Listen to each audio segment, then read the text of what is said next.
Hermanos, Dios lo bendiga a todos en el nombre del Señor Jesucristo. Permítame darle la parte introductoria. Cuando en Efesios capítulo 2, versículo, no lo busque, escuche por favor.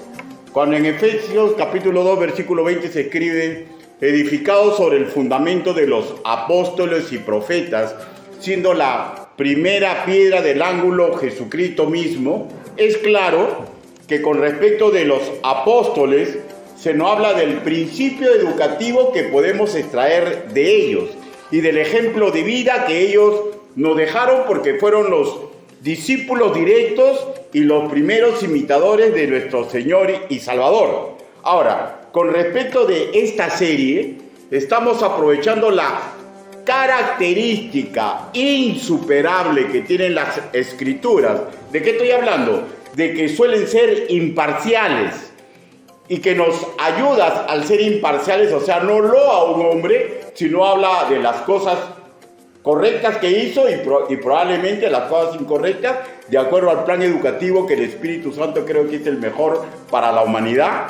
Y mediante ellos podemos hablar con suma propiedad, escúchenme, de errores y horrores que se cometieron en los tiempos bíblicos y sirve para nuestro bien.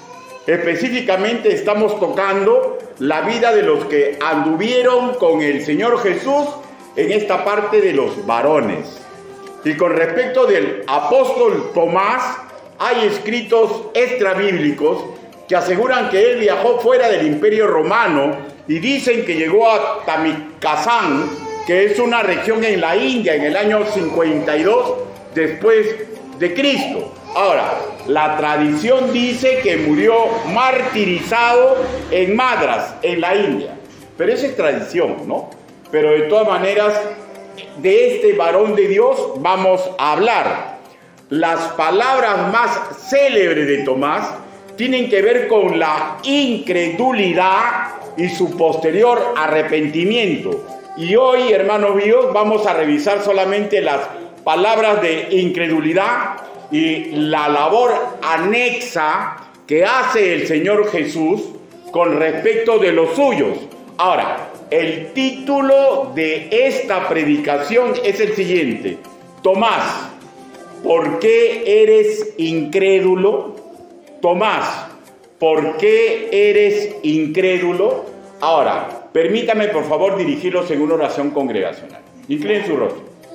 Bendito Padre Celestial, Señor, todos los que están en este auditorio, que sean, Señor, ya de la iglesia y aquellos que son invitados, tienen que comprender a cabalidad que no existe hombre digno de predicar ni enseñar los evangelios. Porque todos, Señor, tenemos problemas, falencias, pero si usted, mi Dios santo, me ha designado el día de hoy para que sea el expositor de su palabra, hable, Señor Yahvé. Utilice el sonido que sale de mis cuerdas vocales. Utilice, Señor, mis ademanes. Utilice mi ser. Poséame, Señor. Permita, Señor, que sea su instrumento útil para poder, Señor, aprender de los errores y horrores que cometió Tomás. Ayúdenos, papito lindo. Humildemente le pedimos esto en el nombre bendito del Señor Jesucristo. Amén. Bueno, esta exposición la he dividido en 3 puntos para una mejor explicación. El primero es el intento divino de confirmarnos en la fe. El intento divino de confirmarnos en la fe. Ahora, ¿por qué decimos que solamente es un intento? Escúchenme, ¿ya? ¿Saben por qué se dice que solamente es un intento? Porque el Señor, mediante todo el poder que Él tiene, Él va a ser incapaz de avasallar la voluntad del ser humano. Él hace su intento. Increíble, ¿no? Un ser tan poderoso, ¿no?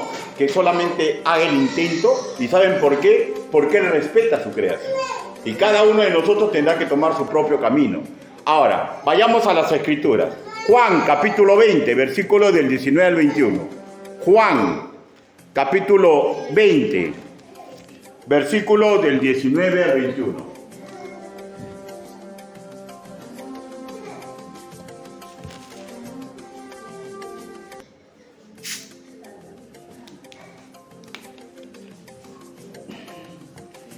dice la palabra del Señor. Cuando llegó la noche de aquel mismo día, el primero de la semana, estando las puertas cerradas en el lugar donde los discípulos estaban reunidos por miedo a los judíos, vino Jesús y puesto en medio le dijo: paz a vosotros. Y cuando les hubo dicho esto, les mostró las manos y el costado, y los discípulos se regocijaron viendo al Señor. Entonces Jesús le dijo otra vez: paz a vosotros, como me envió el Padre, así también yo os envío. Permítame darle una explicación. Acabamos de leer la quinta vez que el Señor Jesús se presenta a sus discípulos. Y de hecho, luego de haber resucitado, es claro el motivo central de esta labor del Señor. ¿Cuál es el motivo central de estas apariciones de Cristo resucitado? Confirmarlos en la fe. No olvidemos que aún ellos tenían una pendiente labor, que es el difundir el Evangelio. Escúcheme, con miedo no podemos avanzar. Con ignorancia no podemos avanzar. Con traumas no podemos avanzar. Y el Señor Jesucristo hace su labor en aquel entonces en forma personal. ¿Saben por qué en aquel entonces en forma personal? Porque Él estaba formando a los primeros consejeros, discipuladores, los primeros hombres que tendrían que difundir los métodos perfectos divinos para que seres imperfectos, como el que habla, que soy un seguidor de mis hermanos mayores del pasado, por una ola de amor, ayudemos a confirmar a todos aquellos que son nacidos de nuevo, porque la labor no ha terminado. Ahora, en ese momento fundamental era que ellos no tenían ninguna duda de quién era Él, por lo cual Él pone como testimonio visual para sus discípulos las heridas que le infligieron al ser colgado y martirizado en la cruz. No olvidemos, era una sociedad que creía muchas supersticiones, incluidos los apóstoles. Recuerdan que cuando ellos están bregando en la barca, el Señor Jesús se les aparece caminando en las aguas y ellos piensan que es un fantasma. Mateo capítulo 14, versículo 16. Ahora, es comprensible, ninguna superstición suma, resta. Y resta de tal forma que en aquella ocasión específicamente que estamos recordando, los discípulos en la barca dejaron de luchar contra la mar embravecida, pero no porque les ganó la mar, sino que tuvieron miedo y eso los paralizó. Con respecto a lo que estamos leyendo, lo que da vida a la exposición del día de hoy, que está situado en Juan capítulo 20, versículos del 19 al 21, era más o menos la misma situación que el Señor Jesús tenía que evitar en su calidad de maestro y confirmador de la fe. Hermanos, escúchenme, en esta iglesia el primer confirmador de la fe es el suscrito. Pero cada uno de los que trabajan acá, en el respectivo puesto en que el Señor los va poniendo, tienen que aprender a confirmar en la fe. Y para esto es necesario que nos dejemos evitar. ¿Y saben por qué? Porque usted tiene miedos. Probablemente usted cree en algunas supersticiones y probablemente usted tiene algunas filosofías huecas, como probablemente yo también las tenga. Y tenemos que ser confirmados, porque tenemos que intentar superarnos bajo la égida de la cátedra del Señor Jesucristo. Ahora, vuelvo a repetir, era más o menos la misma situación por evitar, y Jesús deseaba confirmarlos en el aposento alto. ¿Para qué? Para que no tengan miedo. Recuerden lo que hemos leído, dice que ellos tenían miedo a los judíos. ¿Ya? Ellos tenían miedo a los judíos. O sea, tenían miedo, y un miedo creada por la incertidumbre. Las escrituras relatan que en esa reunión Cristo resucitado, ellos al verlo fueron llenos de alegría. En el griego koiné, el término jairó. Este término griego define a un estado de alegría, pero no ese jolgorio bullanguero, por ejemplo, cuando se reúnen los jóvenes, los niños o los jóvenes mayores a cochinear y a jugar. No está hablando de ese tipo de alegría, sino una alegría sosegada que da calma al alma atribulada. Por ejemplo, ¿no? Un ejemplo rápido nomás. Supongamos que yo estoy atribulado, acongojado, porque no tengo dinero para pagar una operación. Y de repente el Señor Jesucristo, mediante alguna forma que solamente Él lo hace, permite que yo tenga ese dinero. En ese momento no tiene una alegría. Es una alegría sosegada. ¿Ya? De ese tipo de alegría estamos hablando. Y ellos tuvieron una alegría sosegada. ¿Por qué? Porque porque somos visuales, al ver las heridas comprendieron que no era un fantasma. Y no solamente eso, porque Él al presentarse era la respuesta que efectivamente Cristo vive y que había vencido a la muerte y que la misión por la cual ellos habían preparado 3 años no había sido en vano, pero tenían miedo. Y ahora lo único que faltaba que ellos querían saber cómo iban a perder el miedo. ¿No es cierto? Y ellos sintieron jairó, una profunda paz que da sosiego a un corazón entristecido.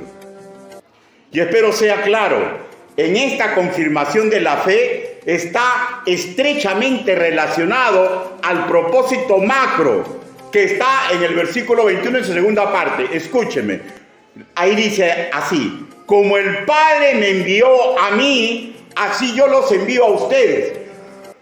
Ya hemos redactado el propósito macro, estamos hablando de la gran comisión, pero yo cotidianamente a mi Grey le repito y le repito y le repito y le repito que ese objetivo macro está completamente entrelazado con lo micro. ¿Y cuál es lo micro? Que tenemos que aprender a ser felices y realizados, librados de todo el mal. Y esto está vinculado en la primera parte de este versículo, donde dice: la paz sea con ustedes. Porque si un creyente no puede tener un estado correcto de paz, va a ser difícil que se dedique al Evangelio. Jesús lo sabe, yo lo sé y usted lo sabe. Muchas veces no queremos involucrarnos porque hay cosas que martirizan nuestro corazón. Y el Señor nos enseña a solucionarlo. En el caso de aquel entonces tenían miedo. Pero el miedo es una cosa muy común, ¿eh? Tengo pocos años y tengo miedo de fracasar en el mundo. Y elijo romperme el lomo y capturar todas mis horas para progresar económicamente. Tengo miedo de fracasar en el amor y pese a que las escrituras me dicen que no te unas en yugo desigual, corro detrás de un incrédulo. Y ese es miedo. Ya saben a qué, ¿no? Miedo a quedarse solo. Y el miedo es un mal consejero. El Señor Jesús no quiere que tengamos miedo. Y el Señor Jesús, mediante su palabra, nos invoca a que seamos sal y luz al mundo. El Señor Jesús no promete que todos los deseos van a ser cumplidos. Hermano, si yo les abriría mi corazón y le dirían los deseos que alberga,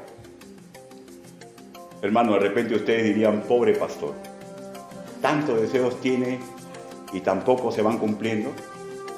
Sin embargo, yo no vivo para cumplir mis deseos. Yo vivo para la obra que el Padre me ha enviado a hacer en este mundo. Y eso es lo que me da realización y felicidad personal y sumo para el Evangelio. Pero tengo miedo.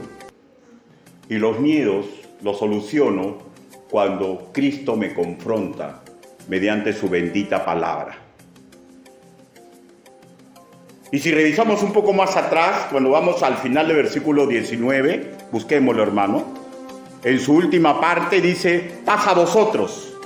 Nuevamente se presenta en este contexto la norma interpretativa de que cuando un concepto, un pensamiento, una palabra se repite muy seguido en un corto espacio de tiempo, no es un defecto literario, sino que hay una idea muy importante que el Espíritu Santo desea que asimilemos. ¿Y cuál es idea tan importante? Escúcheme, que para dedicarnos al Evangelio tenemos que tener paz. Y la paz no implica el fin de la persecución. La paz no implica que mis deseos estén cumplidos. La paz significa aprender a descansar en el Señor y aprender cuál es la labor primordial por la cual nos ha regalado vida eterna. Y repito, sumamente importante. Y Él deseaba confirmarlos en la fe. Hoy nosotros ya comprendemos a cabalidad que la falta de paz es abono para la incredulidad, la desesperanza, el miedo en el creyente, y nada de eso era, ni es, ni será conveniente para un embajador de Cristo. Por ello, en innumerables porciones bíblicas apreciamos la lucha educativa que inició Jesús y prolonga el Espíritu Santo, porque Él es el que nos recuerda las palabras de Él, ¿ya? Para que nosotros valoremos la paz, para que asimilemos que en medio de un mundo caótico que intenta devorarnos y muchas veces parece que nos gana la partida, sí podemos tener paz, pero no la paz que se nos ha enseñado de acuerdo de los idiomas madres que han alimentado nuestra vida, sino la paz como le explica Dios mediante los idiomas escriturales. Dicen los que saben que el miedo, la desesperanza, la incredulidad son primos hermanos. ¿Saben de qué? De la ignorancia. Por eso es que Juan capítulo 14 versículo 27, no lo busque, escuche, dice, mi paz os dejo, mi paz os doy, yo no la doy como el mundo la da, no se turbe vuestro corazón ni tenga miedo. Entonces, cuando ignoramos el concepto correcto de la palabra del Señor Jesús, es ignorancia, y al ser ignorantes difícilmente obtendremos paz. Hermanos, en algún momento dado, cualquier parte de las Escrituras es correctamente interpretado y nosotros tenemos que aprender a someternos a lo que dice la palabra del Señor. Porque el ignorante, escúchenme, es casi imposible que tenga paz. No hablo del ignorante de que no sabe sumar, no hablo del ignorante de que no estudia en la universidad, no hablo de un ignorante según conceptos educativos de la humanidad, no hablo de ese tipo de ignorantes. Porque hasta un iletrado que decida aprender la palabra del Señor deja de ser ignorante en esas cuestiones tan importantes que no da paz. Lo que nos lleva al segundo punto. Tomás, el que se niega a tener paz.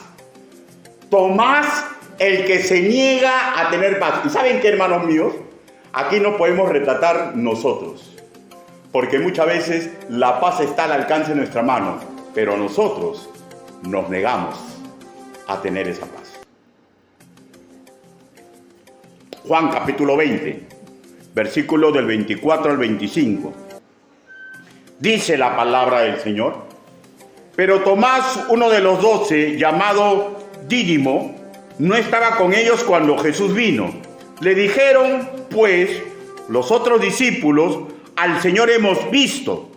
Él le dijo, si no viere en sus manos la señal de los clavos y metiere mi dedo, terrible, ¿no?, en el lugar de los clavos y metiere mi mano en su costado, no creeré.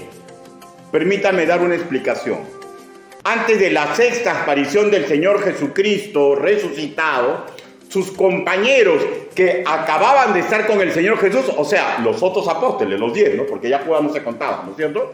Ya los 10 apóstoles hacen su propio intento de ayudar a confirmar en la fe a Tomás y le dan la buena noticia, porque saben que evangelio es buena noticia, ¿no? Le están dando una buena noticia, le están dando el evangelio, ¿no? Y de ahí surge uno de los dichos más célebres y útiles que expresó el apóstol Tomás. ¿Y saben por qué útiles? Porque mediante palabras de incredulidad que se han vuelto muy famosas porque le dan vida a muchas exposiciones, enseñanzas, consejerías, nosotros nos podemos confrontar con nuestra propia incredulidad y podemos analizar por qué somos muy incrédulos. Ahora, él dice, mientras no vea yo las marcas de los clavos en sus manos y meta mi dedo en las marcas y mi mano en sus costados, no creeré. Permítame algunas interrogantes. ¿Qué alimentas nuestras dudas? Por ejemplo, ¿por qué un hermano en Cristo que ya tiene regular cantidad de tiempo se niega a diezmar? ¿Por qué? ¿Por qué? Puede ser porque no sabe en qué se gasta lo recaudado, puede ser. Puede ser porque no comprende bíblicamente por qué sí tiene que hacerlo, puede ser. Puede ser que tiene miedo que al diezmar no pueda cumplir sus sueños económicos, puede ser. O puede ser que crea que por diezmar no va a poder pagar sus deudas, puede ser. O simplemente porque no desea hacerlo. Cada uno tiene que confrontarse, ¿no?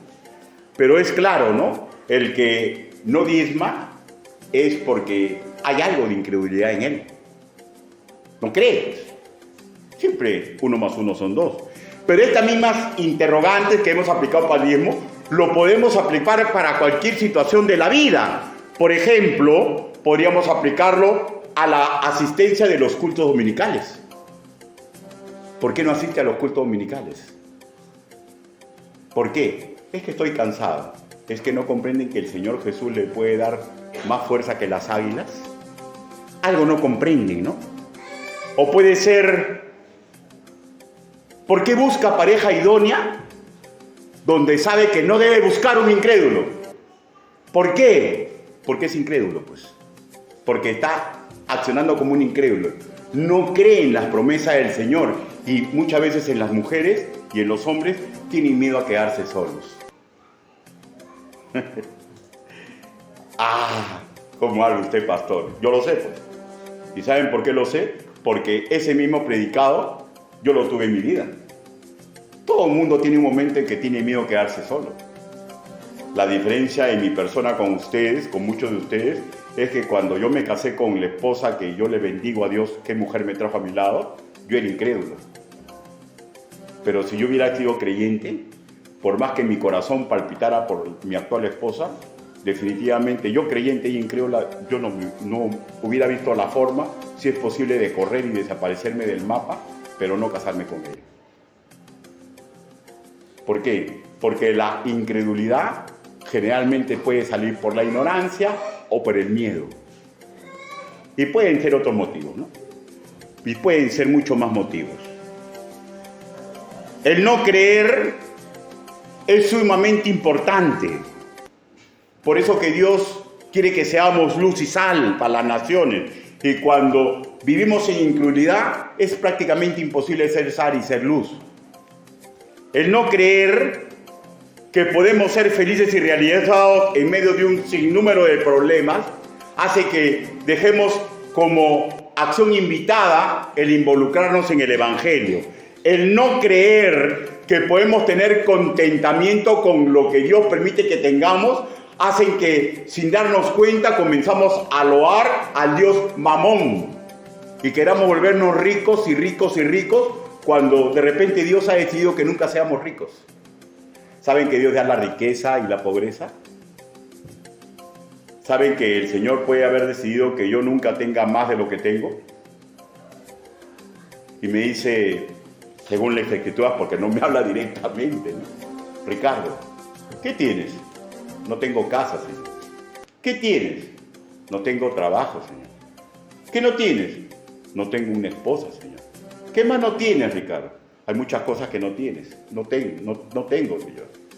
Pregunto, Ricardito, y sin tener esas cosas que son los deseos naturales de tu corazón, ¿podrás ser feliz y realizado?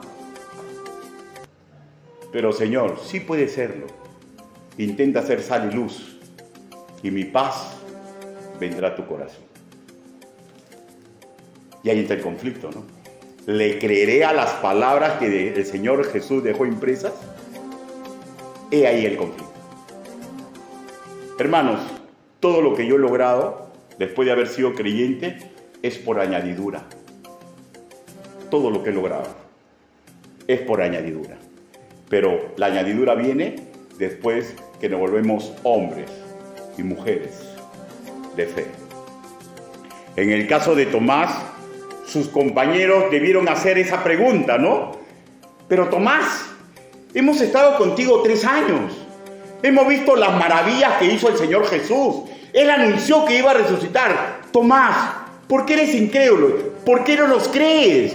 ¿O crees que nosotros somos mentirosos? Yo no he dicho eso. Imaginemos, yo no he dicho que tú eres mentiroso. Pero ¿por qué no nos crees, Tomás? Porque él dice, si no viere y metiere, está relacionado que tiene que mirar, y no solamente mirar, tiene que palpar. Y son palabras que denotan una incredulidad que hace que sea reacio a la buena noticia. ¿Y cuál era la buena noticia que le estaban dando? Una situación que estaba pasando, ¿pero para qué? Para que tenga paz en el corazón, para que se alegre. Pero Tomás había decidido no alegrarse. Había decidido no tener paz en el corazón. ¿Y cuándo se decide eso? Cuando se decide, escúcheme y grábenselo en su mente y en su corazón. Cuando decidimos que la palabra de Dios es imperfecta para mi vida cotidiana. Y vuelvo a preguntar, ¿fue tan difícil creer a sus condiscípulos si había apreciado con él todas las maravillas que Jesús había hecho? Incluso yo había visto, ¿se acuerdan cuando el Señor Jesús dice, vamos a ir a ver a Lázaro? Él fue el que dijo, vayamos con Jesús, o sea, lealtad, pero al toque metió el pesimismo, así muramos. O sea, él sacó su cuadro y dijo, vamos a morir. Era leal, pero era pesimista. Y bueno, pues, una situación muy particular, lo que ocurre con Tomás. Y bueno, doctos y píos intérpretes de las Escrituras resaltan en Tomás una característica que quiero compartir con ustedes. Entre ellos Spurgeon, el príncipe entre los predicadores bautistas, John Hill, un célebre predicador casi contemporáneo con Spurgeon, y McLaren, otro comentarista bíblico. Personas muy centradas en las Escrituras. Y lo que ellos, su propia investigación, nos ayuda a discernir. Charles Spurgeon escribió así: Tomás fue roto cuando descubrió que su maestro estaba muerto. Entonces, cuando sus compañeros condiscípulos, le dijeron que Jesús estaba vivo, no podía creerlo. Sintió que la noticia era demasiado buena para ser verdad. Desde su muerte había caído Tomás en un estado de desaliento y se escapó, ya que la gente de corazón roto, escúcheme, la gente de corazón roto y deprimido a menudo hace todo lo posible para quedarse solo. Miren cómo está analizando psicológicamente lo que está ocurriendo con Tomás. ¿Por qué digo psicológicamente? Porque nada de eso está en las Escrituras. ¿Ya?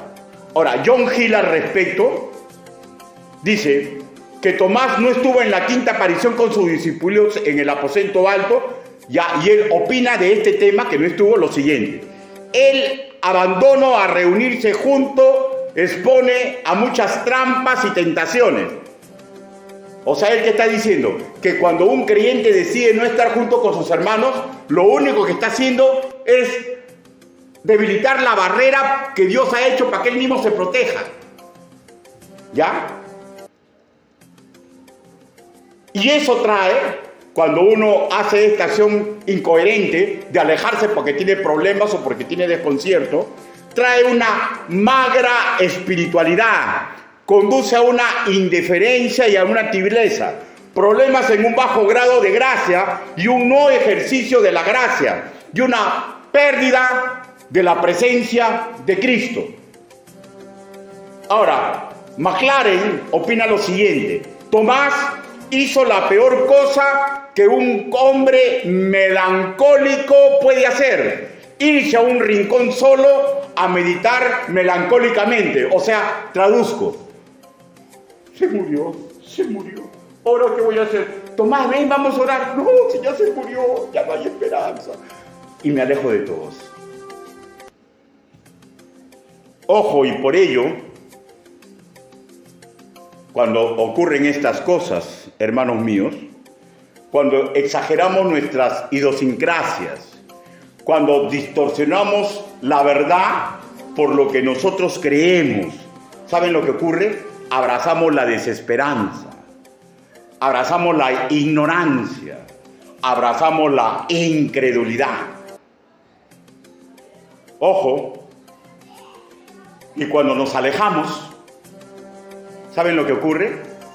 Perdemos la oportunidad de que la palabra del Señor combata nuestras falencias. Miren, ayer tuvimos una reunión por el nacimiento del futuro hijo de Rocío James. ¿Por qué usted no ha ido? Es su decisión. Pero ese tipo de reuniones, ¿saben cuál es el momento principal? Claro, nosotros estamos ayudando para un niño, ¿no? Hasta ahí es correcto, pero es lo secundario. No, estamos teniendo condonía, hasta ahí es correcto, pero es lo secundario. ¿Saben lo principal que Dios permite que nos reunamos? Porque aquellos que estamos centrados en la buena doctrina, siempre va a haber una predicación de la palabra del Señor. Y ese es el mejor regalo que reciben los invitados y los padres. ¿Saben lo que ocurre cuando usted se aleja de una congregación? Porque tiene dudas, incertidumbres, miedos. Se niega a estar en un sitio donde se predica la palabra del Señor. Y así no puede crecer la fe, crece la incredulidad. Así no puede crecer la esperanza, crece la desesperanza. Así no pueden crecer las virtudes, porque usted rompe el cerco defensivo educativo que Dios ha hecho para usted y se entrega al mundo. Y esto están analizando ellos. Están diciendo, Tomás hizo lo incorrecto a mérito de su personalidad melancólica. Y a mérito de que él tenía la costumbre de ser pesimista.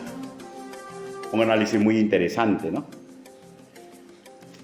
Muchos melancólicos, pesimistas, y ahora hablando fuera de lo psicológico para dar características a la personalidad humana, muchos seres humanos, cuando albergan un gran dolor, se aíslan.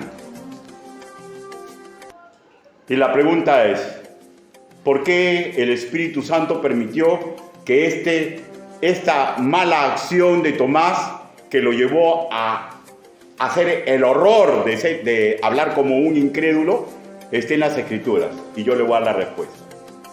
Porque Cristo quiere que aprendamos de los horrores del pasado, para que nosotros nos confrontemos y no realicemos el mismo camino. Hermanos míos, permítame decirle que no perdamos la oportunidad cuando hay codonía con los hermanos. No perdamos la oportunidad. No perdamos la oportunidad. ¿Por qué? Porque de toda esa reunión usted puede estar pensando, ay, lo mejor de esa reunión es que es mi cumpleaños. Y otro va a pensar, ay, vamos a ir a comer rico.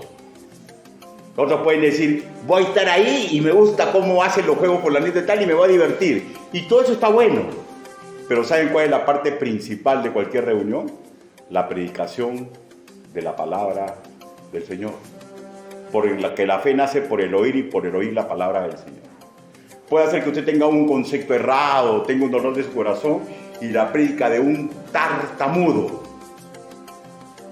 que hizo su trabajo en el Señor sea lo que use el Espíritu Santo para que usted reaccione y evite que el mal envuelva su vida.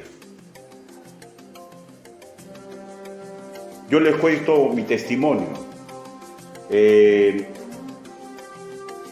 Cuando yo estaba congregando en mi primera iglesia, en la segunda iglesia que congregaba, pero en esta iglesia congregaba como nacido nuevo, subió al púlpito un hermano en Cristo que no había estudiado en la universidad, probablemente no había terminado la primaria, que había estado preso en Lurigancho, ¿ya? Y subió a predicar y tartamudeaba, se tropezaba, levantaba mucho la voz, a veces la bajaba, pero esa exposición de la palabra del Señor fue la que alimentó mi sano deseo de ser expositor bíblico, de estudiar en un seminario. Porque yo cuando entré a estudiar en un seminario, mi propósito era ser predicador. No pensaba hacer nada más, pero el Señor me tenía otros caminos. O sea, ¿qué implica? Que a mérito de esa exposición de la palabra del Señor, que yo le tomé la seriedad del caso y que no rehuir, fue a mérito de esa vez, ese refrigerio espiritual que Dios me tenía reservado a mi persona, es todas las cosas grandes y maravillosas que estoy logrando, por los cuales voy a tener coronas cuando esté en la presencia de mi Señor. Hermanos míos, no rehuya que la palabra del Señor tome contacto con usted. Yo los invoco a que si no hay una razón valedera, no deje de congregar, no deje de capacitarse, de discipularse, de pedir y aceptar las consejerías. ¿Por qué? Porque la sombra de la ignorancia, las sombras, hermanos míos, de la desesperanza, la sombra de la duda, solamente puede ser combatida por la perfecta palabra de Dios. Lo que nos lleva al tercer punto, la necesidad de ser confrontado por el mismo Hacedor. La necesidad de ser confrontado por el mismo Hacedor. Juan, capítulo 20, versículos del 26 al 27.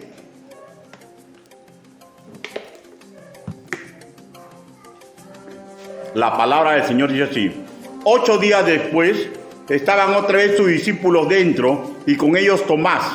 Llegó Jesús estando las puertas cerradas y se puso en medio de ellos y le dijo: paz a vosotros. Luego dijo a Tomás: pon aquí tu dedo y mira mis manos, y acerca tu mano y métela en mi costado, y no seas incrédulo, sino creyente. Otra vez el saludo divino que antecede a la palabra del Señor. Otra vez el trabajo del Señor Jesús, pero ahora dirigido a una sola persona. Y aquí justamente al que está demostrando que está mal, peor que los demás. ¿Y esto qué nos indica? Escúcheme y grábese en su corazón. No interesa las barbaridades que puede estar usted cometiendo. Cristo lo va a seguir buscando. ¿Y saben por qué? Porque no hay puerta que pueda detener a su sano intento de confirmarnos en la fe.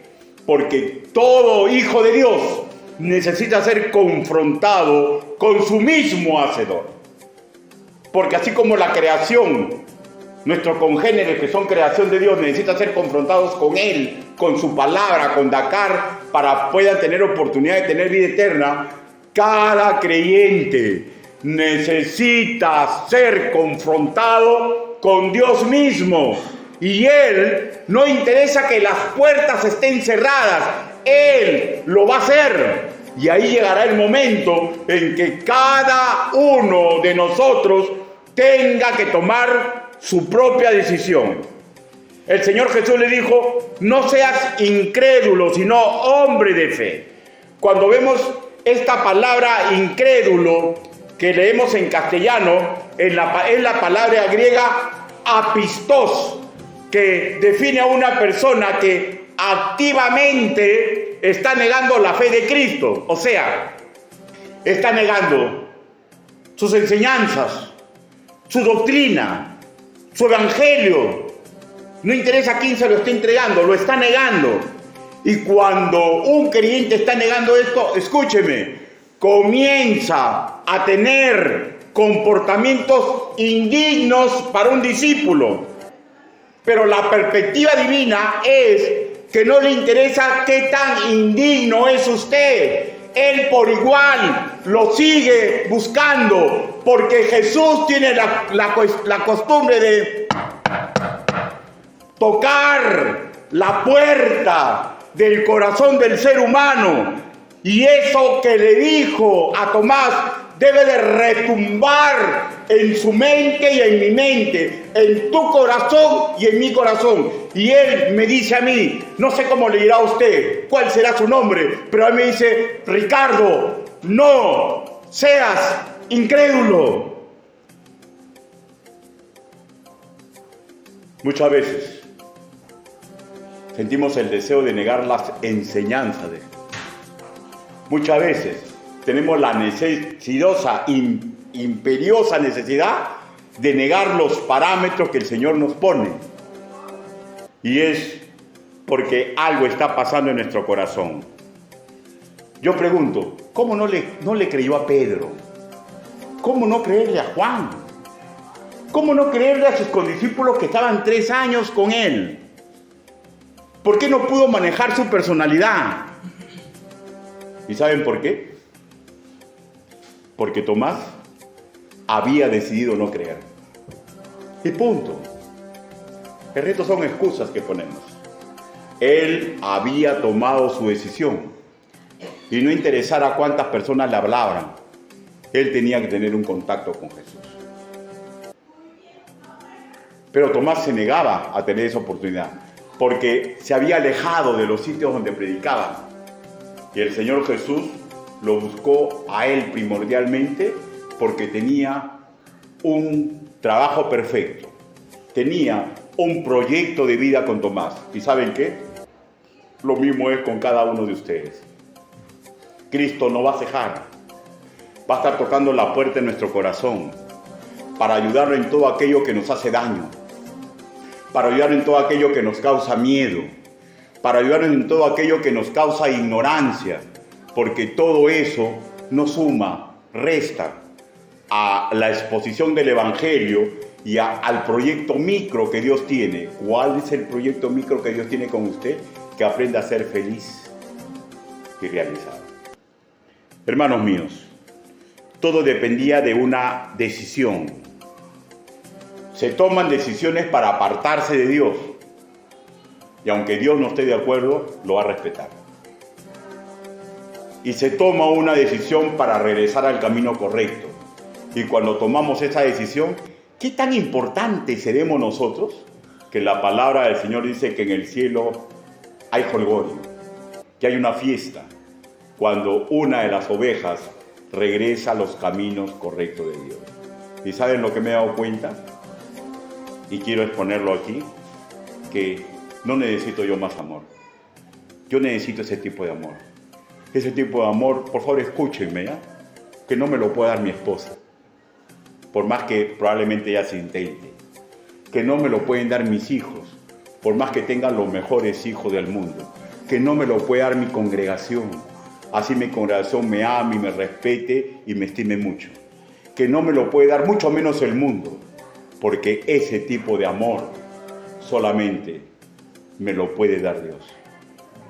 No se aleje de los caminos de su Señor. Él murió en la cruz para que usted y mi persona podamos ser felices y realizados. No se aleje de los caminos del Señor. Conclusiones.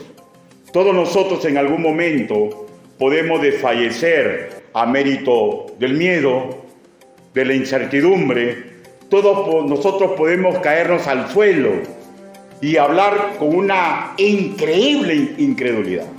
Segundo, pero todos nosotros, distinguidamente, en algún momento, Cristo, usando la herramienta que Él crea conveniente, va a exhortarnos, a bendecirnos, a impulsarnos a que volvamos a la fe. Y ese será el momento de tomar ahora la decisión correcta que abre puertas a fiestas en el cielo. Regresar al camino correcto. Un verdadero discípulo, aunque esté descentrado, aunque esté dolido, aunque esté angustiado, encontrará la forma de regresar a Cristo. El que no es de Cristo no puede regresar porque nunca fue de Él. Si usted se da cuenta que su vida es derrota tras derrota, miedo tras miedo, desesperanza tras desesperanza, pecado oculto tras pecado oculto, puede hacer que usted solamente que usted va camino al infierno. Y ahí sí es angustiante, porque usted tiene que ir a los pies de Cristo para tener su primer encuentro. Pero si usted ya tuvo su primer encuentro y el mundo le está ganando, bienvenido a la batalla. El mundo a todos nosotros nos intenta ganar, a usted y a mi persona. Y si en esas batallas cotidianas me estoy dando cuenta que el mundo me está ganando, corra a los pies de Cristo, que Cristo no lo va a rechazar, que probablemente estas palabras que usted está escuchando hoy día en este sermón es el momento que Cristo ha decidido para que usted se confronte y Él respetará su decisión. Pero yo le aseguro, con el corazón en la mano, no hay cosa más maravillosa que aceptar el amor de Cristo. Ayer estuvimos cantando, ¿no? Que no hay cosa más maravillosa que estar con Cristo, que es más hermoso que poner la mano en el cuerpo de un tierno niño. Y yo le digo, es más maravilloso el amor de Cristo que poner mi mano en mi esposa, que poner mi mano en el dinero, que poner mi mano en un título, que poner mi mano en cualquier cosa de este mundo, por más hermoso que sea. ¿Y saben por qué? Porque el amor de Dios no tiene igual. Recordemos cómo sus discípulos hicieron el intento de llevarle las nuevas. Hermanos, hagamos nuestro intento cuando nos permiten, porque las personas sufren en un mundo porque van como ovejas sin pastor. Pero tenemos que aprender a prepararnos. Hermanos míos, para terminar, comprendan que Dios está haciendo la lucha por ustedes, pero necesita que ustedes y mi persona colaboremos con Él. Inclinen su rostro, vamos a orar. Bendito Padre Celestial, su palabra ha sido predicada. Señor, y mediante el horror que cometió nuestro hermano, Señor Tomás, usted nos enseña, Santo Padre, que usted siempre está bregando por nosotros. Señor, ayúdenos, Señor, en nuestra desesperanza, en nuestros miedos, en nuestra ignorancia. Ayúdenos, Señor, y avasalle nuestro deseo de alejarnos de usted, Señor, porque tenemos un miedo que carcome nuestro corazón. Usted nos dijo que nos iba a dar un espíritu de valentía y no de miedo. Ayúdenos, Señor, para que aquellas acciones de incrédulo que ya estamos haciendo, Señor, den paso a la fe, a la renovación de nuestras fuerzas, a comprender, mi Dios Santo, que si usted nos dio vida eterna, es para que nosotros seamos sal y luz en este mundo. Ayúdenos, Padre, para matar los momentos de incredulidad y podamos ser bienaventurados como usted desea que seamos. Quiero hacer una invitación. Puede ser que usted aún no ha nacido de nuevo y desea tomar esa decisión en este momento. ¿Desea usted nacer de nuevo? Hágame una señal. Levante su mano. Dios te bendiga. Quiero hacer otra invitación. Puede ser que usted tiene miedos y esos miedos los está llevando en caminos de incrédulos. Puede ser que usted es melancólico y se desespera por las cosas que no puede alcanzar y comienza a tener deseos de aislarse. Puede hacer que esto esté ocurriendo con usted. Y usted desea que oremos por usted. Permítanos orar como equipo unido. Hágame una señal y levante su mano. Alguien sea, Dios te bendiga. ¿Alguien más? ¿Alguien más desea que ore por él o por ella? Quiero hacer otra invitación. Puede hacer. Puede hacer. Que usted sabe lo que le da miedo. Usted sabe lo que le da miedo. Y se está negando a aceptar lo que Dios dice mediante su palabra. Permítame orar por usted para que usted decline su forma de pensar y se someta a la voluntad de Dios perfecta para su vida. Si es su caso, hágame una señal y levante su mano. Y la última petición de oración. ¿Alguien desea que oremos por él o por ella cuando sea pedido para ser zarandeado en el momento en que la incredulidad, de la duda, de la desesperanza? Hágame una señal y levante su mano. Dios te bendiga. ¿Alguien más? Dios te bendiga. ¿Alguien más? Dios te bendiga. Dios te bendiga. Vamos a orar. Bendito Padre Celestial. Señor, usted ha visto las manos levantadas y usted sabe específicamente por qué cada quien levantó su mano. Ayúdelo, Señor, por aquello que lo impulsó a pedir que sea incluido en esta oración. Señor, ayúdenos, Padre Santo, porque el miedo, la ignorancia, muchas veces avasalla nuestra vida, Señor, y nos hace reaccionar como verdaderos incrédulos. No lo permita, Señor. Ayúdenos, Señor, para ser sal y luz en este mundo. Ayúdenos, Papito lindo. Así le pedimos, así le suplicamos, en el nombre bendito del Señor Jesucristo.